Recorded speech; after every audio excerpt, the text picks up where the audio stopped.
Hi, my name is Magdalena, and in front of me I have a dupe of a palette that's been on my wish list for about a year. That palette is the Bella Beauté Bar Smokey Glam palette.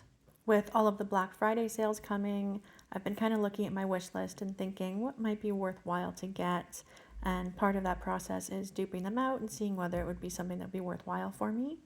This palette, though I absolutely adore the color story, is definitely not what I'm going to be getting, mainly because it is a non-magnetic pans and they're those little square ones and not these circle ones that I prefer. So it's not something that's worthwhile for me to get, especially not the price.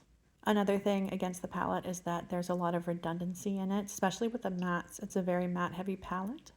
So for my dupe, I wound up removing, I believe, 12 shadows, which is 2 from every row that I felt just weren't really necessary.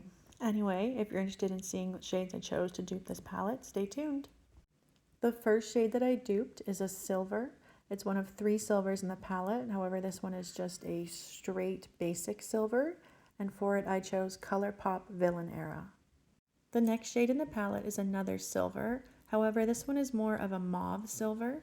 Now, I know what you're thinking. This isn't mauve, but that's actually a really common misconception. A lot of people think that mauve is a pinky brown color. However, mauve is a kind of bluish purple color. It's actually named after the first ever synthetic dye, which was that kind of color. So a smoky mauve or a silver mauve is more of a purple tone than it would be a pinkish tone. Anyways, this is Lucent Ray from Divina, which I thought was a pretty good example of that. The next shade is a soft gray brown, and I chose Dandelion's Grindstone. Following that is a slightly deeper version of a gray brown, and for it I chose Dandelion's Portobello. Starting off the next row is a beautiful olive gray pastel, and I chose Glam Shop Electric Guitar for it. The last silver in the palette has a brown base with silver sparkles, and I chose a old Shine by SD Beautiful Mysteries shade that unfortunately is discontinued. However, this is a pretty common shade. In fact, I have heard that this particular Beautiful Mysteries shade is a perfect dupe for the sparkly silver shade in the Kaleidos Cold Brew Quad. The next shade in the palette is a deep forest green, and for it I chose Glam Shop Military. Following that is a deep brown, and I chose Glam Shop Grunge. The next shade in the palette was a silvery pink, and for it I chose IEI from Pretties for Your Face.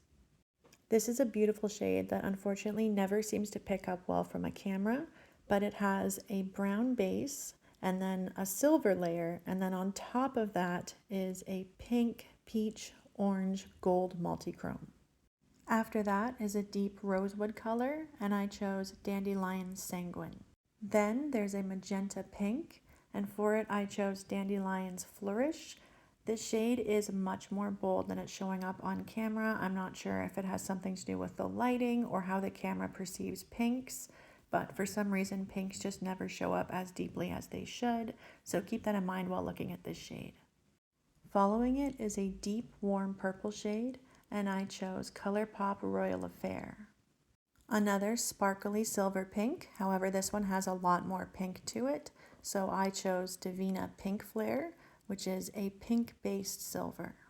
I had to do something a little bit different for this next shade. In the palette it is a pink, peach, gold, chartreuse, lime multichrome with a warm brownie pink base.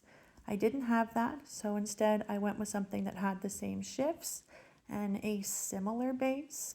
This is Cinder from Cleona, which has a cool pink base, and although it's very different because it is so much more vibrant, I did think it was worth putting a vibrant shade in this palette. The original shade here is one of the more vibrant shades in the palette, so I figured I might as well just amp it up. The next shade in the palette has a deep base. I'm not sure if it was black or just a very dark gray with pink sparkles. And for it, I chose Shine by SD Mysterious, which has a black silver base and pink gold chartreuse multichrome shifts. Following that is a pinky nude, and for it I chose Dandelion's Macron. Starting off the next row is a pastel baby pink, and for it I chose Glam Shop Soft. This is very difficult to see. It's very close to my skin tone. It is a little bit more pink in reality, but as I said before, there's something about either this lighting or my camera that just doesn't pick up pink tones very well, so you'll just have to imagine that this has a little bit more pink in it. The next shade in the palette seems to be an absolute spot-on dupe for this very popular multichrome. This is a Virtual Pink from Glam Shop, which has a warm pink base and shifts green, teal, blue, and indigo. The next shade in the palette is a pink to peach to gold to chartreuse multichrome with a soft pink base, and for it I chose one of my absolute favorite shades, Cleona Baroque. After that is a soft warm pink, and I chose Dandelion's Carnation. Starting off the next row is a pastel pink that is so light it's almost a white, and for it I chose Pretties for Your Face Valentine Baby. Following it is a mid-tone pink with a bit of vibrancy, and for it I chose ColourPop Poodle.